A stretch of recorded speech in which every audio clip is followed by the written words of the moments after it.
So,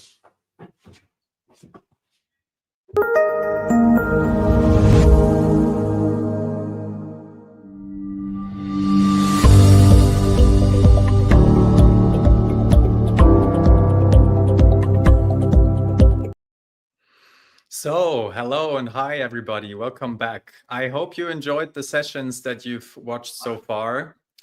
Next up here on this stream is Florin Manolescu. Sorry. I'm very happy that you're here, Florin. How are you doing? Thank you, Michael. Very well. Very yeah, excited. That's great. Great to hear that. I just heard that in Romania, summer is starting as well. So yeah, I'm very happy about that. So yeah, let me just say a little bit about you. First of all, you're talking about what is your testing mindset today, which sounds very interesting. And you are the founder and the CTO of Academia Testari, where you empower teams with tailored software testing strategies and trainings, drawing on years of leadership experience across agile and waterfall projects. So you have quite a lot of experience, and I think we can get ready and prepare ourselves for a very interesting presentation. I just want to remember you, the viewers, again, that first of all, you can vote for the best speaker. So I hope that you will vote for Florin, and that there are sessions all day long. So you can just sit back and relax and just keep it coming and just enjoy the content.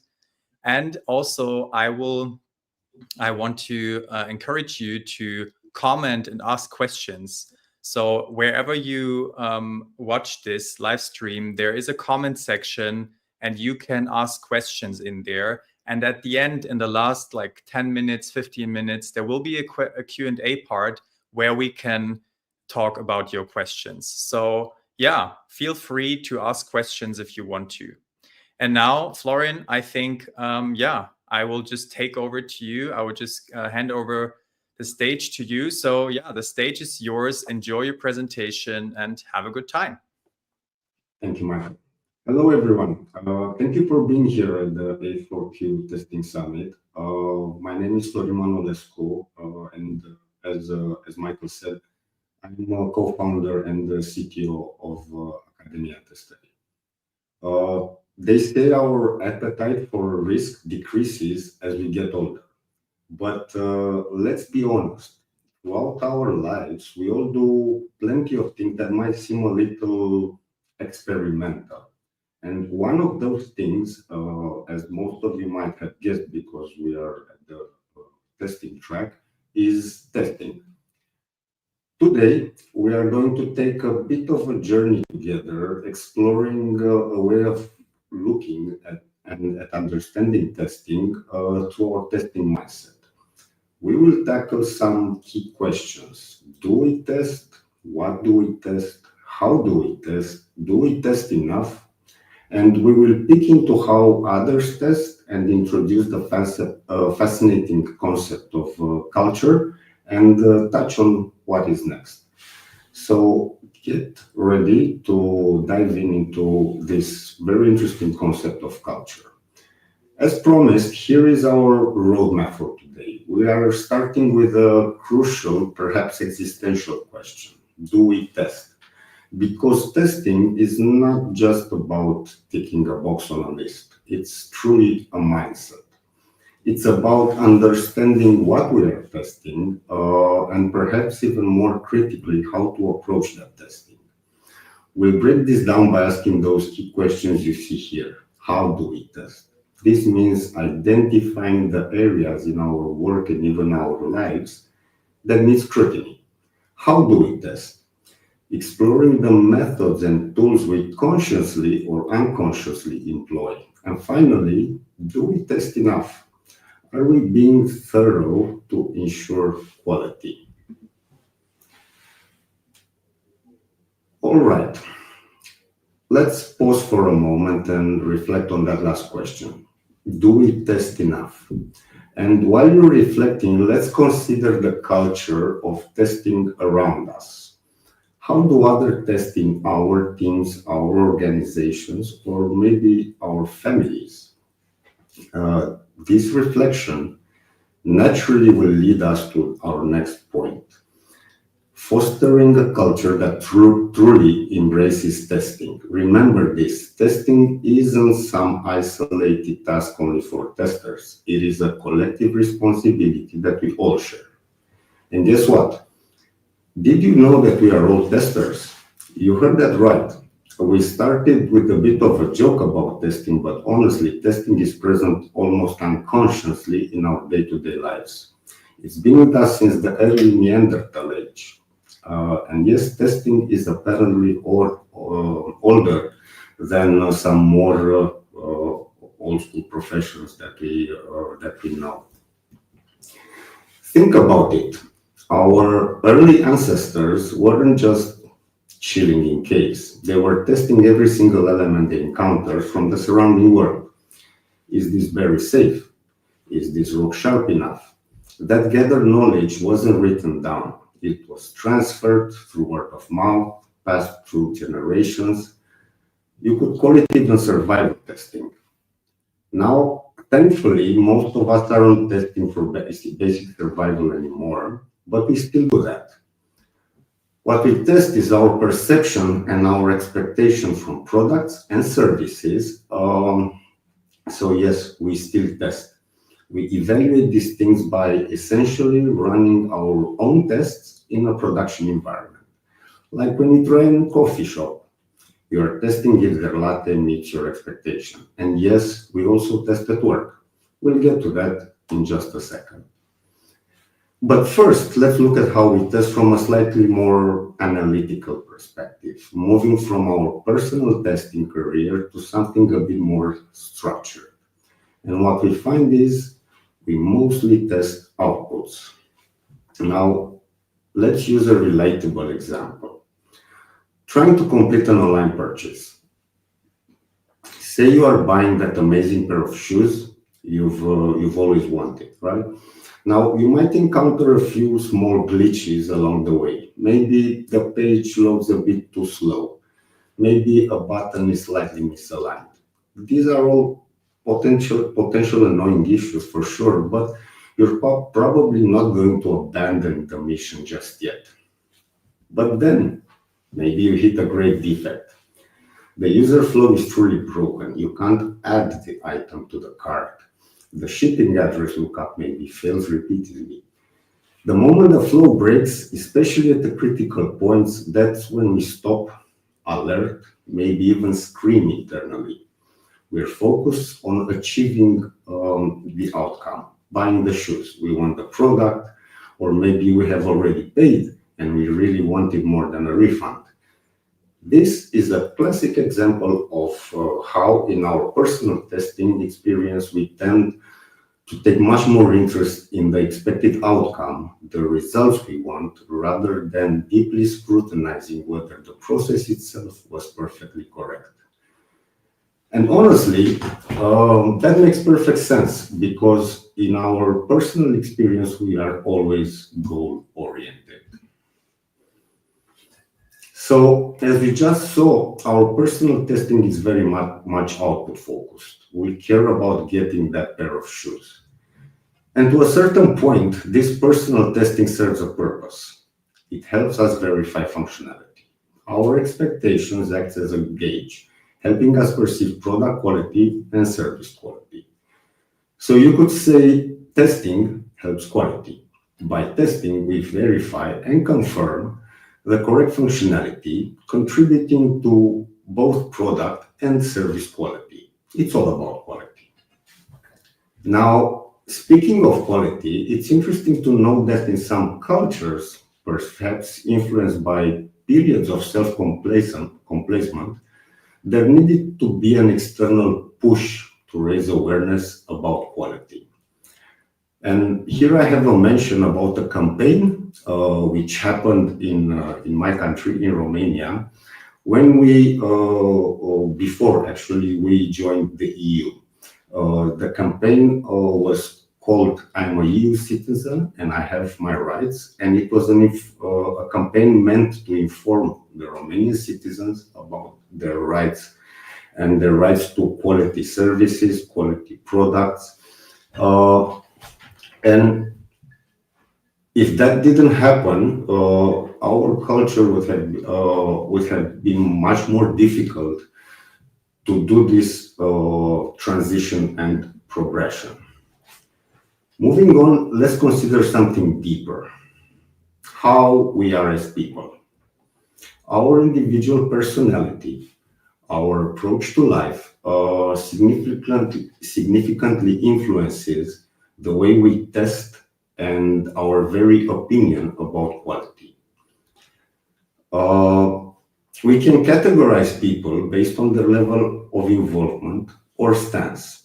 Think about community involvement, how we act or react to matters impacting our community, our civic stance, and so where we stand on issues affecting our community. Based on this, we might see different types of testers in the world, and probably even in our teams. We have active personalities, and these are the folks who are involved in civic activities or community-related matters. They see an issue and they get involved. Then there are the neutrals. They don't actively contribute, nor do they negatively affect a certain activity. They observe, but they usually don't act. And finally, we have the third category, the ignorant ones. Yes, the ignorant ones. And these are people who, I have a very good example for this. There will be people who throw litter on the street, garbage, while at the same time trying to be very, to promote environment-friendly activities. They see a problem, they talk about it, they even, in some groups of people, even support it. However, their actions are completely opposite to that.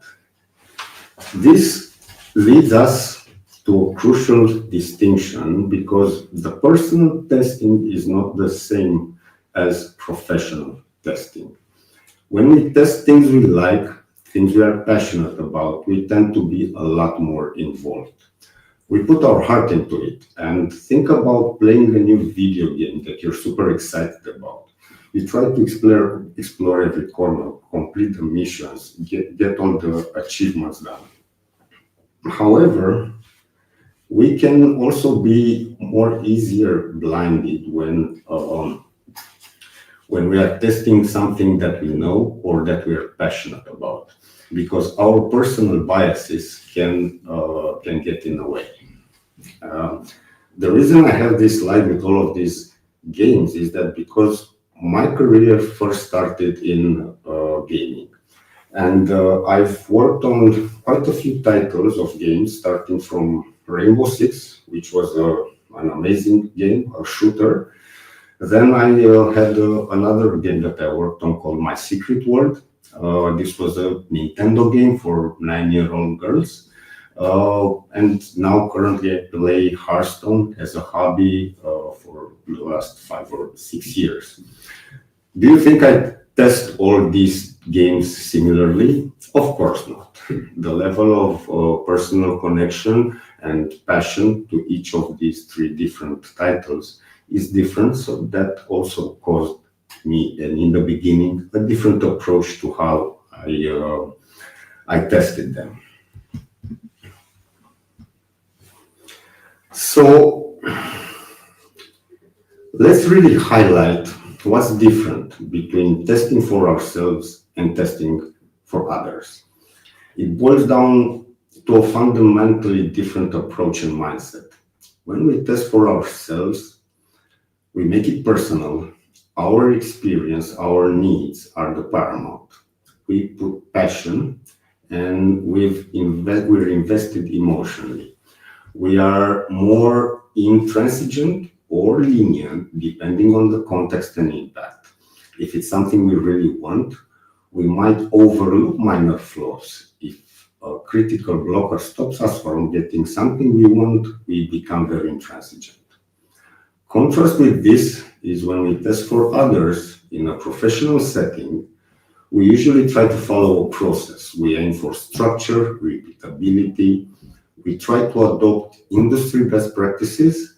We learn from others and we use established techniques.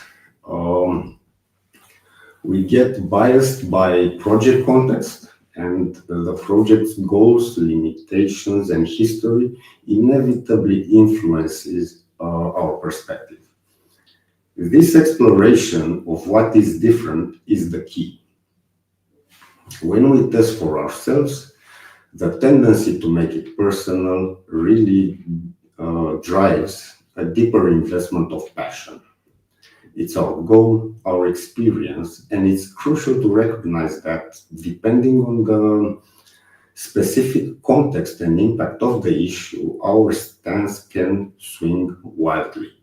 We can become incredibly rigid or surprisingly lenient about minor annoyances. This variance, this emotional connection, is a hallmark of personal testing.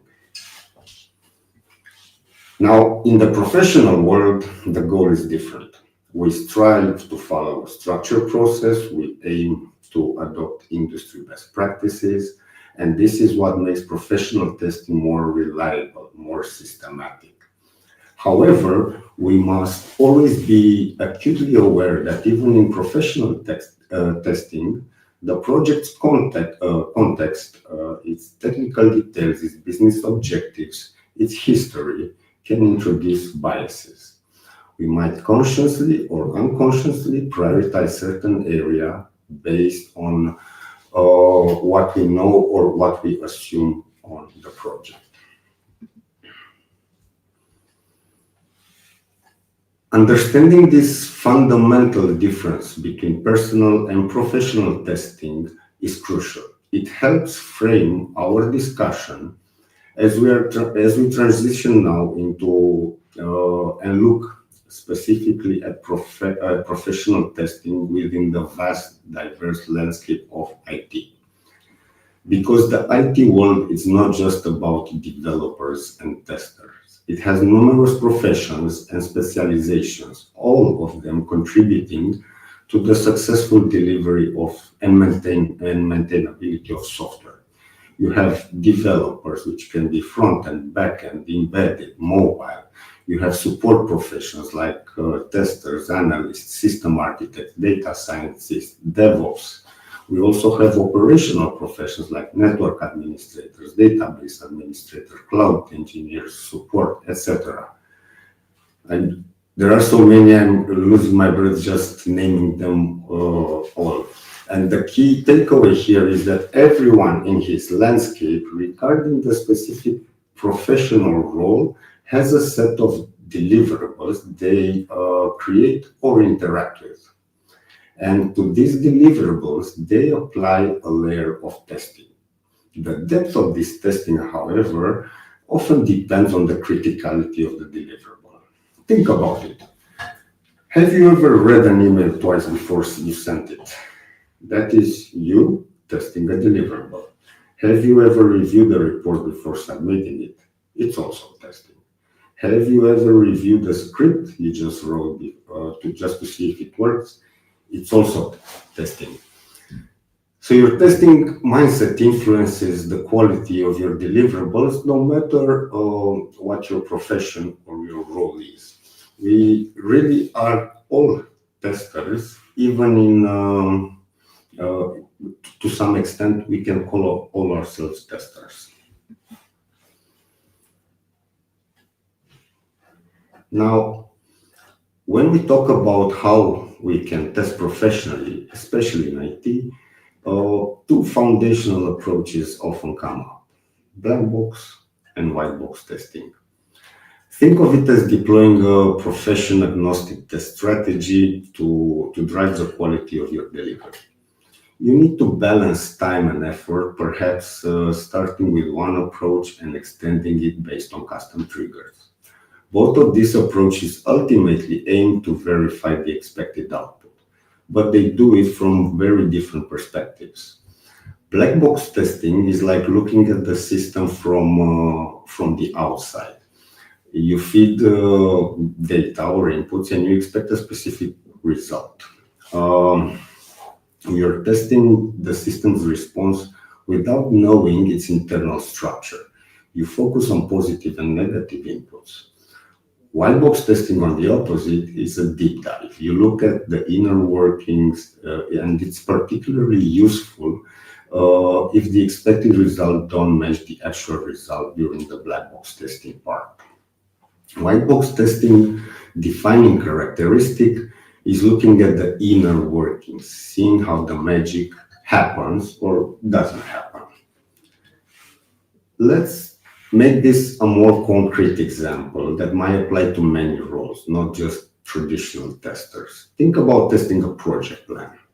A project plan is a deliverable, right? You can look at its inner workings, the data that makes it up, the dependencies, the calculations. We should test it using a combination of approaches. We can test for positive scenarios. Does the plan show a correct timeline if everything runs smoothly? We can test for negative scenarios as well. What happens to the timeline if a key resource is delayed? What happens to the timeline if a risk materializes? And can we use white box thinking to validate the correctness of the underlying data that is used to create the project plan? Why? To make sure that we are producing a quality deliverable. This principle applies far and wide. Think about product roadmaps, product requirements, system design document. Every profession has deliverables, and each of these can and should be tested against some specific quality standards. System design documents should be tested for completeness and consistency. Requirement documents for clarity and testability. Test plans for coverage and accuracy. The more people across the organization who understand and embrace this initiative, this mindset of testing their own deliverables and caring about quality, the better. The more that join this initiative, the merrier, because product and service quality will naturally increase with each new person who buys into this quality-driven approach. It's a collective effort, remember. This idea of a collective quality-driven mindset brings us to an even broader topic. How do others look at quality? Could it be that some people are inherently more quality-driven or oriented than others? And taking it a step further, could one nationality be more focused towards quality than another? What are the traits that might define a nationality and influence this perspective? For this, let's take a deep dive into culture. Now, this idea came and this comparison came to my mind when I was watching a movie called The Last Samurai. And there is a moment in that movie, it's a bit old, but so am I. There is a moment in that movie where Tom Cruise characters describe the Japanese people as aiming for the utmost quality in everything they do. Comparing that idea to the different testers and people I've worked with over the years sparked the question, what tools do we have to investigate this theory that testing mindset might differ from one group or culture to another? Nationality culture is a key trait, and culture study offers a way to explore this. So, how we define culture? A widely accepted definition comes from Gerd Hofstede. It goes like this. The collective programming of the mind, which distinguishes the members of one group or category of people from another. It's like the shared software running in our brains that shapes how we perceive the world and interact within our group. This collective programming has a massive impact. Smart companies use findings related to culture to gain competitive advantages. And here I prepared as notes some examples which I will go through with you. So for example, in marketing, a McDonald's company or companies which are global can use different ads based on the countries the ads are running to gain more results. Recruiting, the definition of a good candidate varies across cultures. In individualistic or masculine societies, outspoken and self-confident candidates are valued. In collectivist or feminine societies, modesty and being well-connected might be preferred. This changes how companies position themselves during the recruitment process. Target setting. How targets are set can differ as well. In countries which have a low power distance culture, like Germany, UK, or US, targets might be negotiated.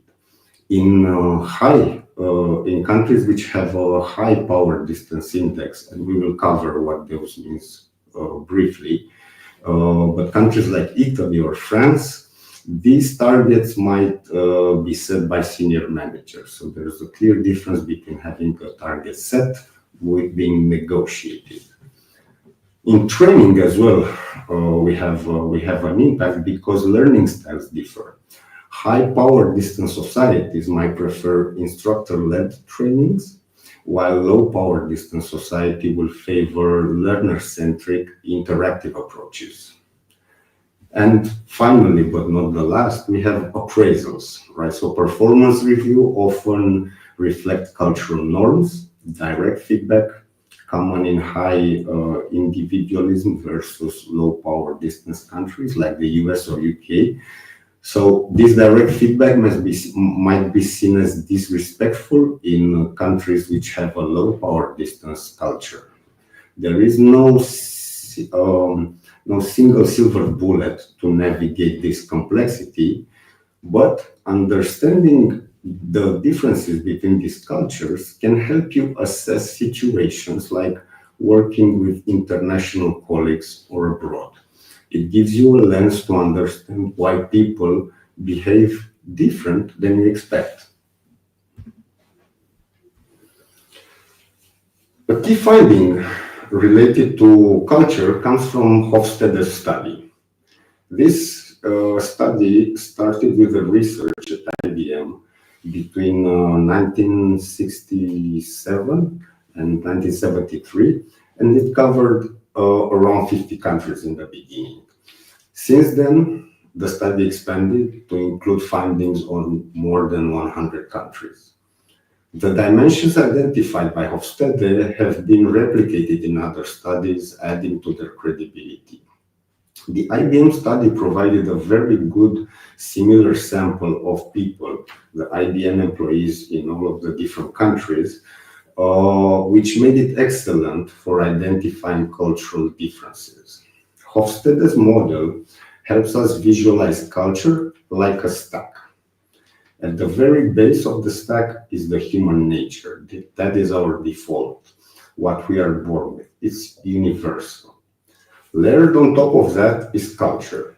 This is mostly learned through our interactions, our environment. And finally, our unique personality sits on top, differentiating each and every one of us. Now, the key differentiator between these layers is when we gather them in life. Human nature is innate. Culture is learned early, primarily from family and school, and personality develops as we mature. This framework helps us understand the influences shaping our behavior, including our testing mindset and approach to quality. So let's look at the stack model a little more in detail. The symbols are things like language and science. We learn these very early. Heroes are the figures we normally look up to. Often they will be our parents initially in life.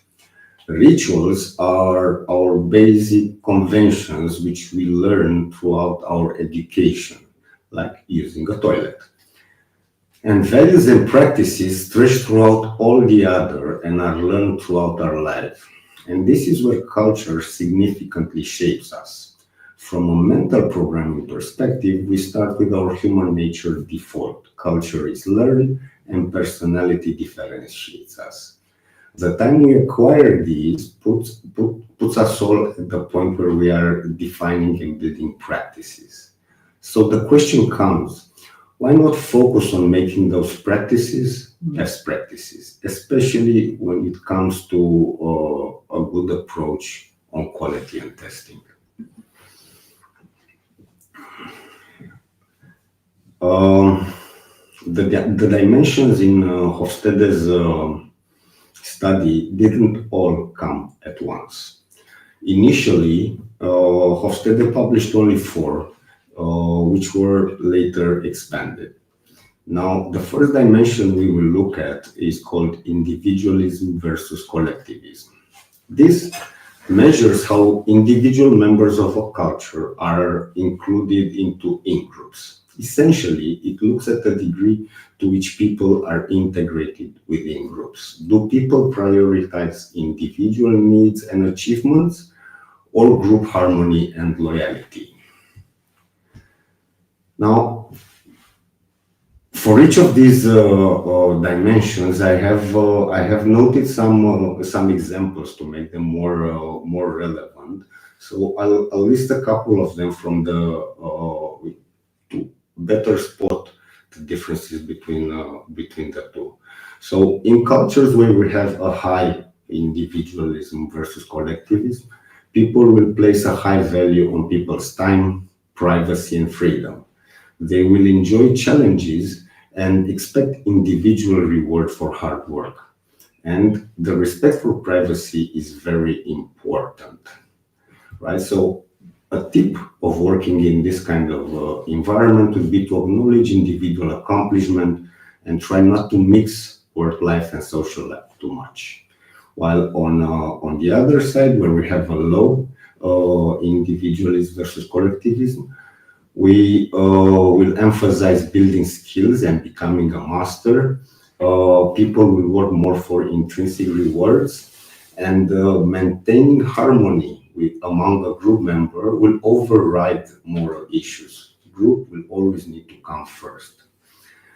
So if we go on in a culture like this, it would be better to suppress feelings or emotions that might endanger the harmony and avoid giving negative feedback, specifically in public.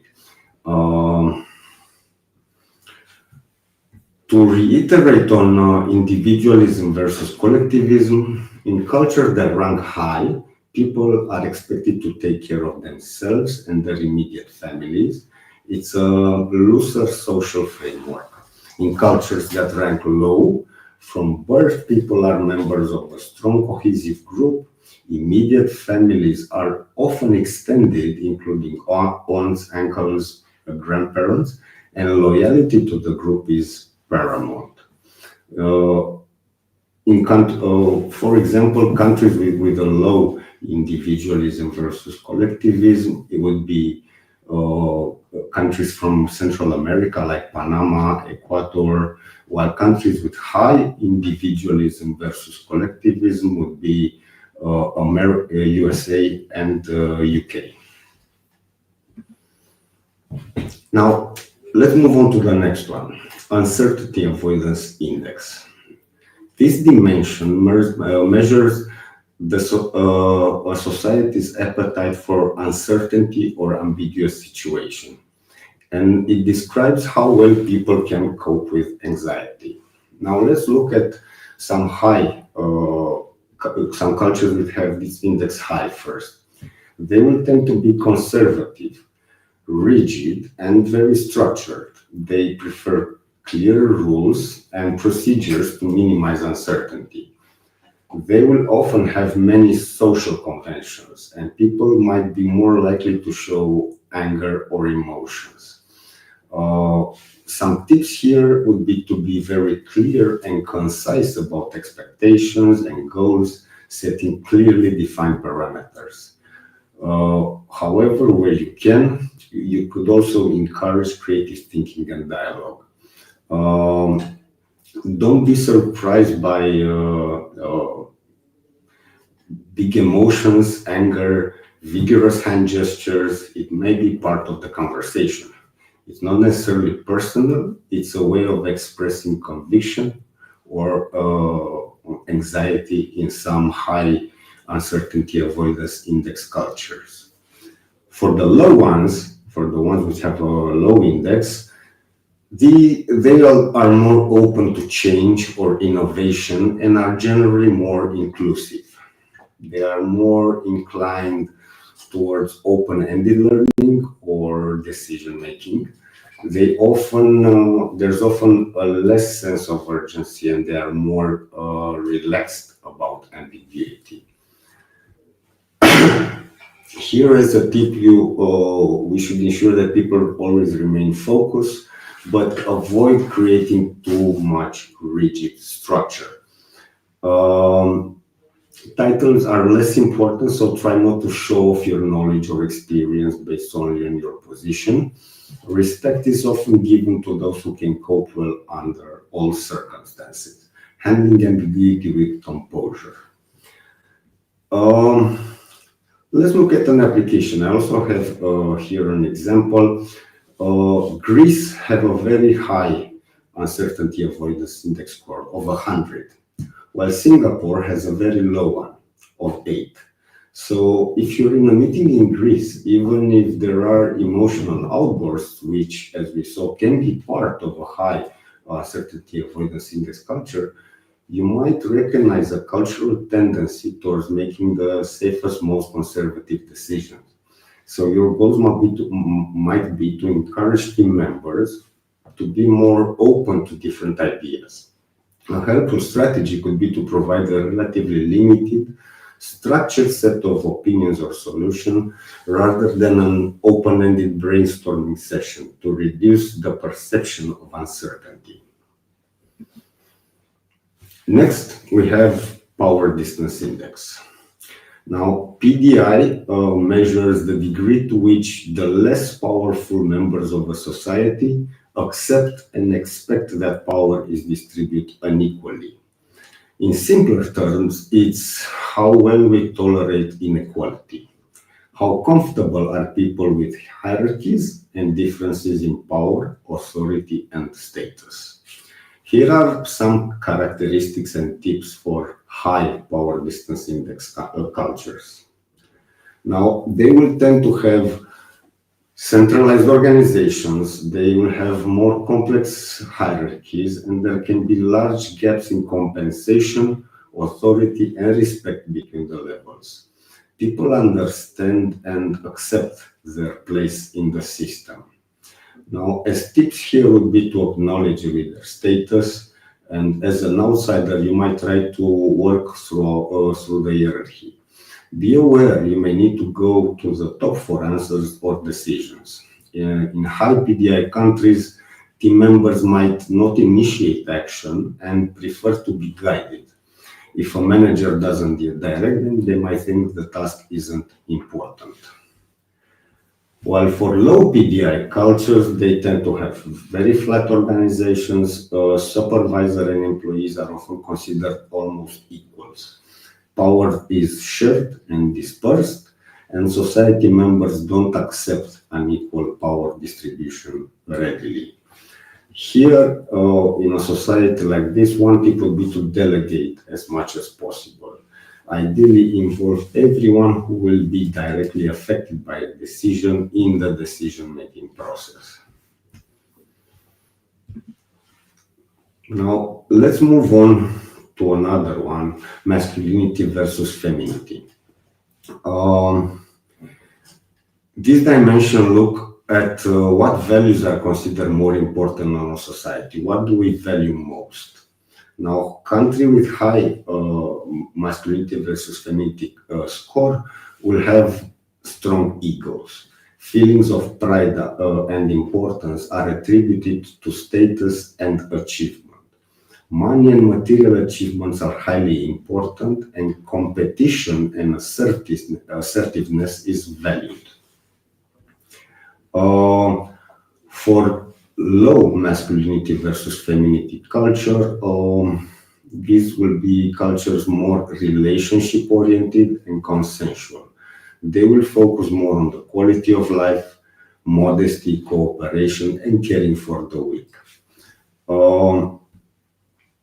Now, let's have a look through an example to this index. Japan has a very high score on masculinity versus femininity, 95. If you will open an office there, you should recognize you're operating in a society that's hierarchical, differential, and traditionally patriarchal. Long hours are typical. This can make advancement harder for female team members due to family commitments. However, it's not a simple picture. In Japan, competition and winning as part of a team are taught from a very young age in both boys and girls. So female team members are just as likely to display those masculine traits of competitiveness and drive for achievement, as well as their male colleagues. It highlights that individuals are complex even within a cultural framework. By comparison, Sweden is a very feminine society according to Hofstede's model with a score of 5. Here, the focus is more on managing through discussions, consensus, compromise, and negotiation. You can see that if you put these two countries together, you will clearly see a difference in how they approach this index. Moving on to one of the last one will be the long-term versus short-term orientation. This dimension describes the time horizon in a society that a society typically displays. Now, some characteristic here would be that the short-term orientation will mostly think about their current and their future family, next generation, while long-term orientation, they will only start to think from their kids onwards. So virtues are and obligations are emphasized. I will quickly go through the last one, which index, which is indulgence versus restraint. This revolves around the degree to which societies try to control their desires and impulses, often based on how well they are raised. It's about how much emphasis is placed on personal happiness, leisure, and controlling gratification. Because I see that I only have very little time left, I wanted to also showcase this model where I have put Romania next to Japan, the country that triggered me, and to showcase how I used this model in my career, because most of the times I've been working in context where I was a Romanian working in a multinational company with offices based in different locations, and I had colleagues from all across the world. So it was very important and very useful for me to put all of these cultures on top of each other and see how they match and how they differ, so that I know how best to collaborate with my colleagues.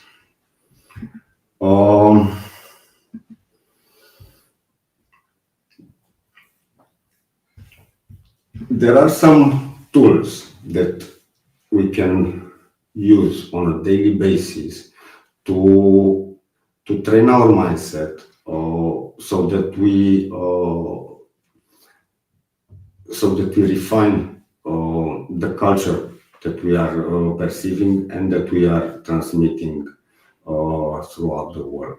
I would highly encourage you to try to use as many of these as possible, because single task focus will train your concentration. Meditation will build self-awareness and managing stress. Reframing negative thoughts will challenge pessimistic or, let's say, fixed thinking. All of these tools can help update your culture, both personal and organizational. And changing culture in turn can change the mindset, which will create a continuous loop from which quality will win. I think I've went a little over. We've covered quite a few today, from Neanderthal testing to cultural dimension. I would like to ask if any of you have questions before closing. Okay, Florin, thank you so much. That was so interesting. We do not have actually that much time left for questions, but I think it was extremely interesting and relevant, because so many of us are working in international teams, and maybe sometimes the cultural component is maybe a little bit underestimated, how much of an impact that has. So let's take the time to at least get to one question. So we have this one here. Have you experienced testing with Japanese testers? Yes. It was a very nice experience. I was a game tester, and we tested a game which was developed by our Japanese colleagues. In 8 months, we had one defect. They fixed it in 20 minutes, and we nearly felt bad that we had to report it. Yes, very good experience. Yeah, it's different. Yeah, I think it's really important to keep that in mind. So I think there were a lot of very interesting insights, and I hope everybody, especially the ones who watch that and who have international colleagues, they keep that in mind, and they maybe can go through your presentation again, because it might just help in the day-to-day life.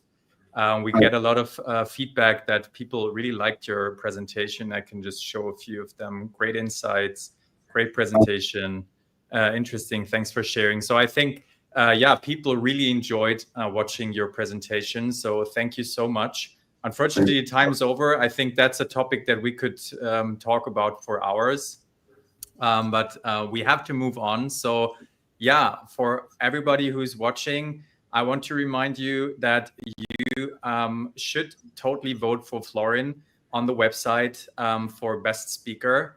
And then, I thank you so much, Florin, for your presentation. And everybody who's watching, I hope you have a great rest of your summit. Enjoy all the presentations and talks. And see you in the next stream. So thank you again, Florin. Thank you as well.